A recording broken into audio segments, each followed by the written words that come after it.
Assalamualaikum warahmatullahi wabarakatuh. Selamat malam teman-teman Waalaikumsalam. semua. Selamat malam. Oke, kita mulai saja untuk presentasi tugas UAS Manajemen Keuangan 2 ini di semester genap tahun pelajaran 2023-2024. Sebelum kita mulai presentasi ini, saya perkenalkan dulu ya dari tim kita nih, kelompok 8. Untuk saya mulai. Nama saya Pit Sudorowerti dengan nomor NIM 2202010101027. Selanjutnya Mbak Heni, monggo. Ya, saya Heni Sulistiawati dengan NIM 2201010101028. Oke, next Selanjutnya, Mbak Rarat. Dengan saya Rumarat Panjaitan dengan NIM 22010101013 Oke, teman-teman. Di sini kita berkumpul untuk mempresentasikan ya apa yang sudah kita kerjakan di tugas UAS Manajemen Keuangan ini. Baik, saya share screen dulu ya materi kita.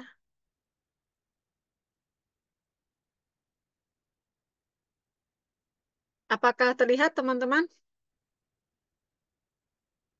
ya oke. Sudah terlihat ya. Oke,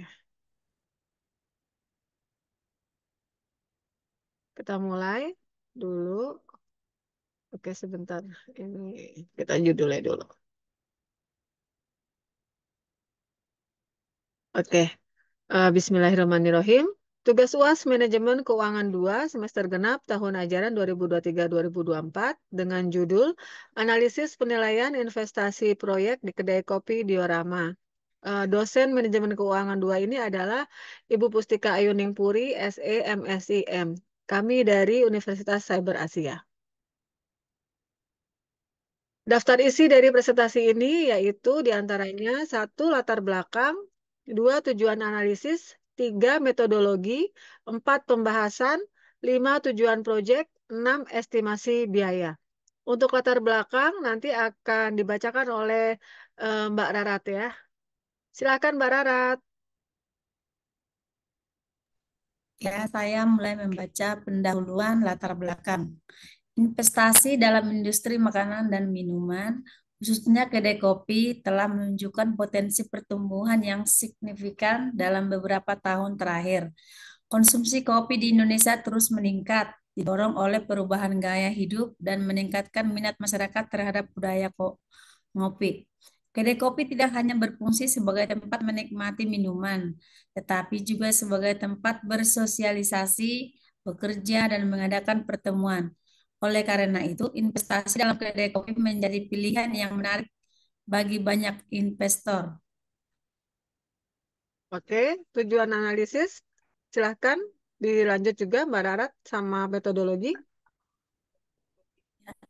Tujuan analisis ini bertujuan untuk mengevaluasi kelayakan investasi proyek kedai kopi di Urama. Berbagai metode analisis termasuk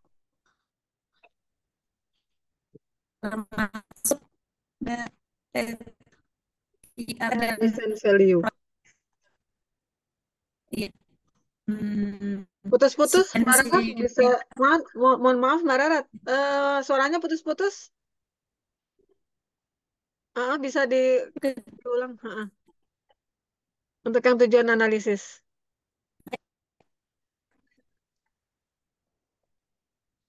Kedengeran Bu Heni? Enggak, putus-putus Nasib. Putus-putus Mbak Masih Rarat. Oke, putus-putus. atau enggak Mbak Heni, monggo Iya, dilanjut. saya Kita yang lanjutkan. ngeliat ya. Hmm. Tujuan Sinyalnya sepertinya. analisis. Analisis ini bertujuan untuk mengevaluasi kelayakan investasi proyek kedai diorama melalui berbagai metode analisis keuangan, termasuk Net Present Value atau NPE, NPV, Internal Rate of Return atau IRR, dan Payback Period. Selain itu, juga akan melakukan analisis sensitivitas untuk memahami dampak perubahan variabel-variabel penting terhadap hasil investasi. Metodologi. Pendekatan yang digunakan dalam laporan ini mencakup 1. Estimasi biaya dan proyeksi pendapatan, yaitu mengidentifikasi biaya investasi awal, arus kas, tahunan setelah biaya operasional dan proyeksi pendapatan untuk 5 tahun ke depan. Kedua, analisis kelayakan keuangan meliputi menghitung NPV untuk menilai apakah proyek akan diberikan nilai tambah bagi investor, menghitung IRR untuk menentukan tingkat pengembalian internal dari proyek, menghitung payback period untuk menentukan waktu yang diperlukan untuk mengembalikan investasi awal. Analisis sensitivitas yaitu mengevaluasi bagaimana perubahan dalam biaya modal atau tingkat diskonto dan proyeksi arus kas mempengaruhi NPV dan IRR. Kedua, penentuan biaya modal yaitu menentukan struktur modal perusahaan yang mencakup komposisi antara ekuitas dan utang. Menghitung biaya ekuitas menggunakan model Capital Asset Pricing Model atau CAPM. Menghitung biaya utang setelah pajak, menghitung Weighted Average Cost of Capital atau WACC perusahaan. 4. Pembahasan. Laporan ini akan menyajikan hasil perhitungan NPV, IRR, dan payback period, serta analisis sensitivitas terhadap variabel-variabel penting. Diskusi mengenai faktor-faktor risiko yang mungkin mempengaruhi keputusan investasi juga akan disertakan. Berdasarkan hasil analisis, laporan ini akan memberikan rekomendasi apakah proyek kedai di kopi diorama layak untuk dijalankan, serta alternatif strategi jika proyek tidak layak berdasarkan analisis awal. Untuk melakukan analisis penilaian investasi proyek kedai kopi diorama, kita perlu mendefinisikan tujuan, estimasi biaya, dan proyeksi pendapatan atau arus kas masa depan. Berdasarkan informasi tersebut, kita bisa menghitung net present value atau NPV, internal rate of return atau IRR, payback period, dan untuk mendirikan sebuah kedai kopi ramah yang dapat menyediakan kopi berkualitas tinggi dengan suasana yang nyaman dan unik. Proyek ini bertujuan untuk menarik pelanggan dari kalangan pencinta kopi dan masyarakat umum serta mencapai profitabilitas dalam jangka panjang. Udah, Mbak Hendy. Akan saya lanjutkan ya.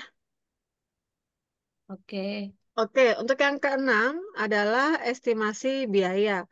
Estimasi biaya ini dari proyek kedai kopi diorama meliputi biaya investasi awal dan biaya operasional tahunan sebagai berikut.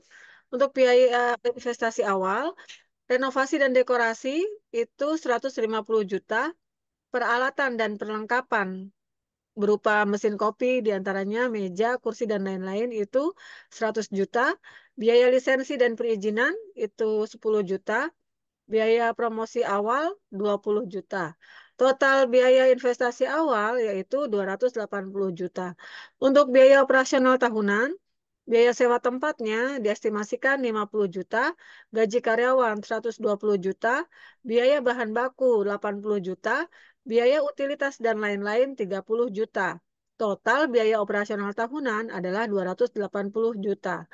Untuk proyeksi pendapatan arus kas masa depan, proyeksi pendapatan dan arus kas tahunan dari penjualan kopi dan makanan ringan itu sebagai berikut. Estimasi di tahun pertama 400 juta, estimasi tahun kedua 450 juta, estimasi tahun ketiga 500 juta, estimasi tahun keempat itu 550 juta, dan yang tahun kelimanya adalah 600 juta.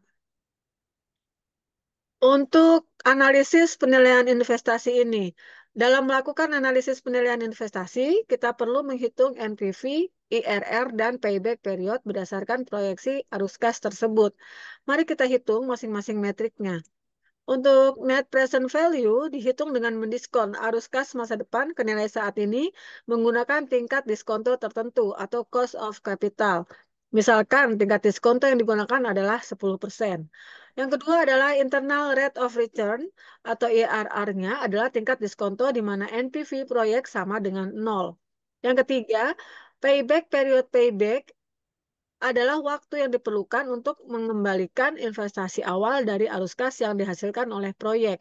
Yang keempat, analisis sensitivitas dilakukan dengan mengubah variabel-variabel penting seperti biaya modal dan proyeksi arus kas untuk melihat dampaknya terhadap NPV dan IRR. NPV dihitung dengan mendiskon arus kas masa depan ke nilai saat ini menggunakan tingkat diskonto 10%. Hasil perhitungan NPV-nya adalah sebagai berikut. 517.984.489,39. Untuk IRR-nya, tingkat diskonto di mana NPV proyek sama dengan 0, hasil perhitungan IRR-nya adalah 57,05%. Untuk payback period, adalah waktu yang diperlukan untuk mengembalikan investasi awal dari arus kas yang dihasilkan oleh proyek. Hasil perhitungan payback periodnya adalah 2 tahun. Untuk analisis sensitivitas, kita akan melihat bagaimana perubahan dalam biaya modal atau tingkat diskontonya dan proyeksi arus kas akan mempengaruhi NPV dan IRR. Perubahan tingkat diskonto ini misalkan jika kita mengubah tingkat diskonto menjadi 12% dan 15% untuk melihat dampaknya terhadap NPV dan IRR.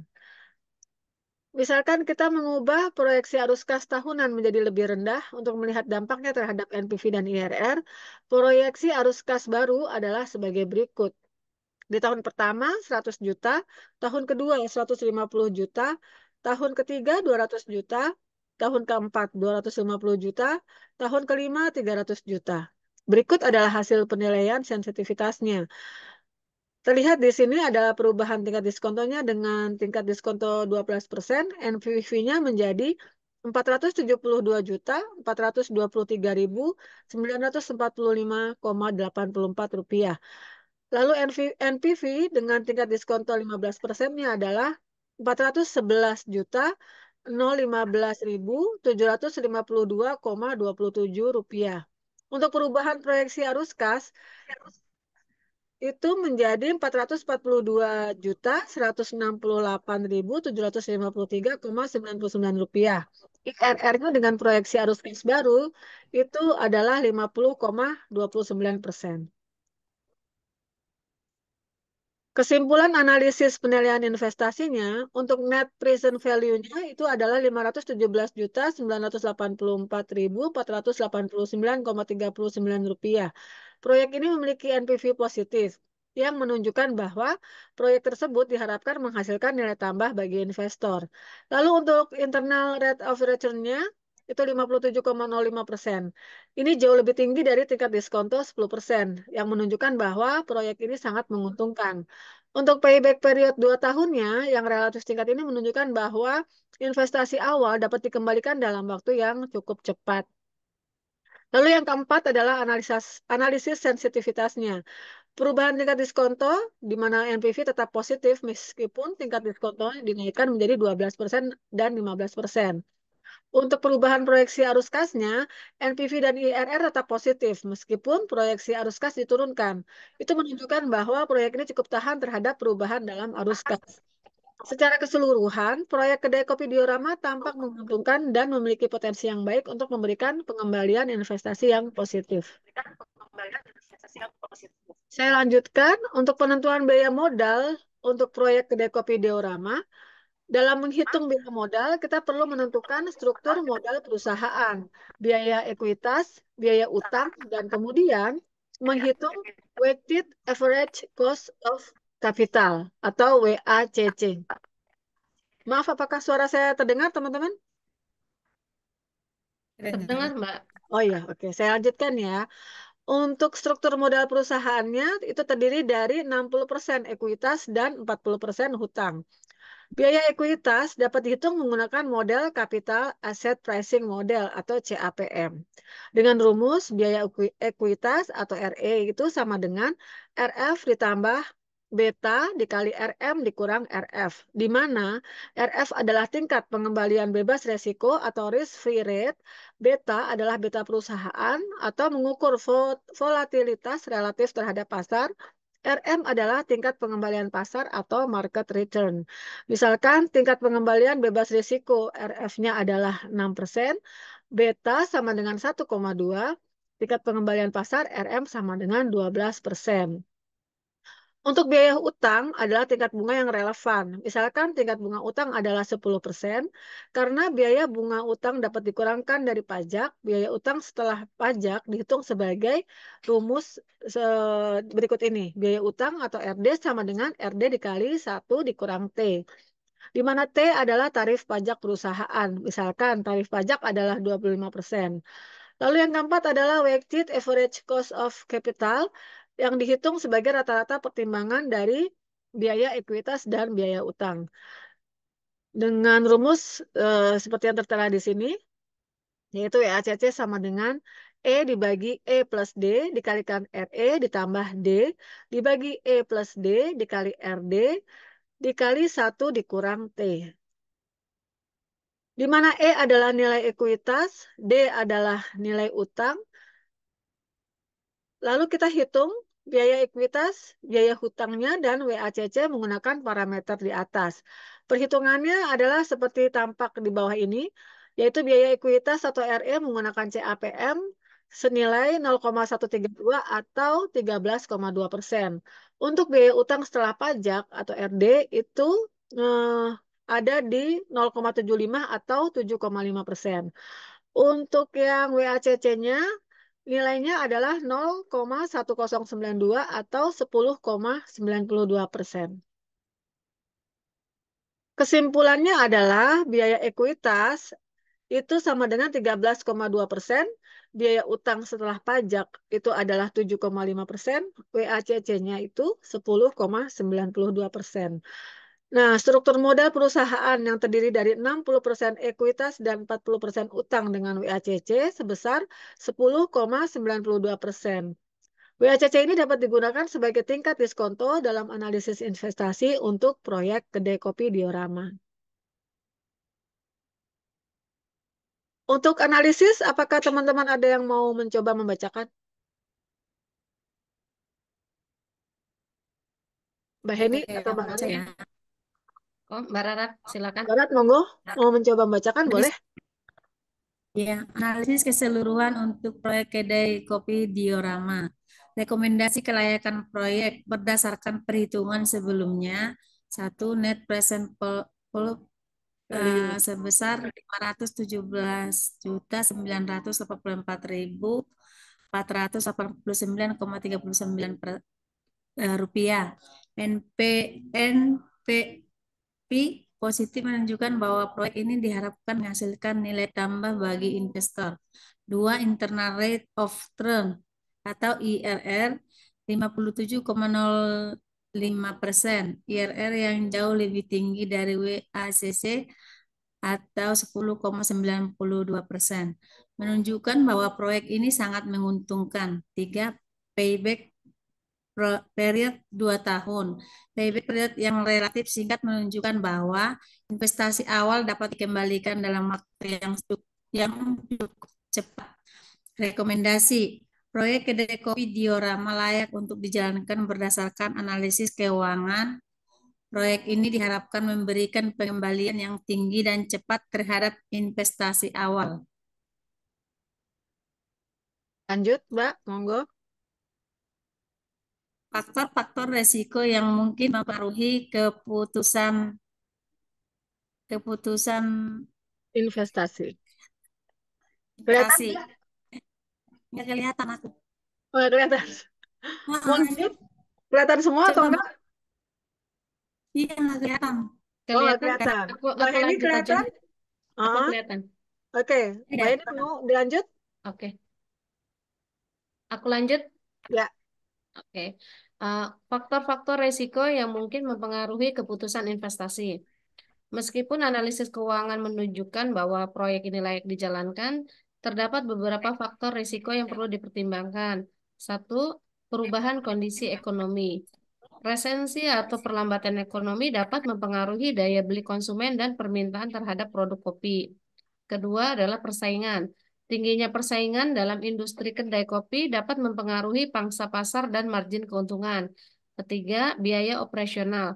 Kenaikan biaya bahan baku, gaji karyawan, atau biaya sewa tempat dapat mengurangi profitabilitas proyek. Keempat, regulasi pemerintah. Perubahan dalam regulasi atau kebijakan pemerintah yang berkaitan dengan bisnis makanan atau minuman dapat mempengaruhi operasi kedai kopi. Kelima, ketidakpastian pasar. Perubahan preferensi dan tren konsumen dapat mempengaruhi permintaan terhadap produk kopi yang ditawarkan oleh kedai kopi diorama. Keenam, manajemen dan eksekusi. Keberhasilan proyek sangat tergantung pada kemampuan manajemen dalam menjalankan operasi dan strategi bisnis dengan efektif. Alternatif strategi jika proyek tidak layak dijalankan. Jika berdasarkan analisis awal proyek tidak layak dijalankan, berikut beberapa alternatif strategi yang dapat dipertimbangkan. Pertama itu revisi rencana bisnis. Mengkaji ulang proyeksi terhadap mengkaji ulang proyeksi pendapatan dan biaya operasional untuk menemukan cara meningkatkan profitabilitas seperti menurunkan biaya atau meningkatkan harga produk. Kedua, diversifikasi produk, yaitu menambahkan atau berbagai produk atau layanan baru yang dapat menarik lebih banyak pelanggan dan meningkatkan pendapatan. Yang ketiga, revisi rencana bisnis, yaitu mengkaji ulang proyeksi pendapatan dan biaya operasional untuk menemukan cara meningkatkan profitabilitas seperti menurunkan biaya atau meningkatkan harga produk. Keempat, kolaborasi dan kemitraan. Bekerja sama dengan bisnis lain atau pemasok untuk mendapatkan keuntungan kompetitif dan menurunkan biaya. Kelima, mencari sumber pembiayaan alternatif, yaitu mengkaji opsi pembiayaan lain yang dapat menurunkan biaya modal dan meningkatkan kelayakan proyek. Yang keenam, lokasi alternatif, yaitu mempertimbangkan lokasi lain yang mungkin menawarkan biaya sewa lebih rendah atau memiliki pasar yang lebih potensial. Penutup, berdasarkan hasil analisis keuangan yang telah dilakukan, proyek kedai kopi diorama menunjukkan potensi yang signifikan untuk memberikan pengembalian investasi yang positif. Perhitungan net present value, internal rate of return, dan payback period mengidentifikasi bahwa proyek ini layak untuk dijalankan. Analisis sensitivitas juga memperkuat bahwa proyek ini cukup tahan terhadap perubahan dalam variabel-variabel penting seperti biaya modal dan proyeksi arus kas. Namun demikian, keputusan untuk menjalankan proyek ini tidak terlepas dari berbagai faktor risiko yang harus diperhatikan seperti kondisi ekonomi, persaingan pasar, biaya operasional, dan regulasi pemerintah. Manajemen yang efektif dan strategis bisnis yang adaptif akan menjadi kunci keberhasilan proyek kedai kopi diorama dalam menghadapi tantangan tersebut. Jika dalam evaluasi awal proyek ini dianggap tidak layak, alternatif strategi seperti revisi rencana bisnis, diversifikasi produk dan kolaborasi dengan mitra bisnis dapat dipertimbangkan untuk meningkatkan kelayakan dan profitabilitas proyek. Kesimpulannya adalah dengan mempertimbangkan hasil analisis keuangan dan faktor-faktor resiko, proyek kedai kopi diorama memiliki prospek yang cerah dan dapat menjadi investasi yang menguntungkan jika dijalankan dengan perencanaan dan manajemen yang tepat. Semoga laporan ini dapat memberikan panduan yang komprehensif dan membantu dalam pengembalian keputusan investasi yang lebih baik. Daftar pustaka 1. Anwar S. Manajemen Keuangan Teori dan Praktek Jakarta, Penerbit Salemba 4. Kedua, Siregar tahun 2019, Analisis Investasi dan Manajemen Portofolio Bandung, Penerbit Alfa Beta. Ketiga, Utami S. tahun 2016, Manajemen Rantai Pasok, Teori dan Aplikasi dalam Bisnis, Yogyakarta, Penerbit Andi. Keempat, Wibisono D. tahun 2018, Manajemen Operasional, Proses Sistem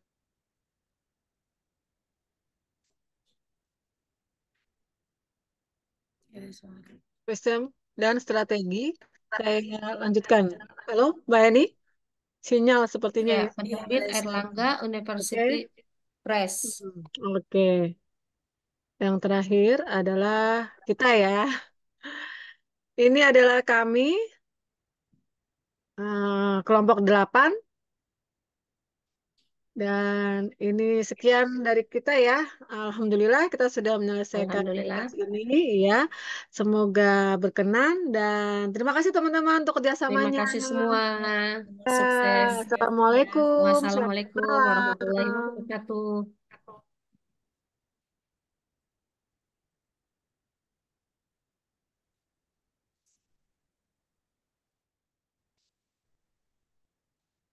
Nanti kalau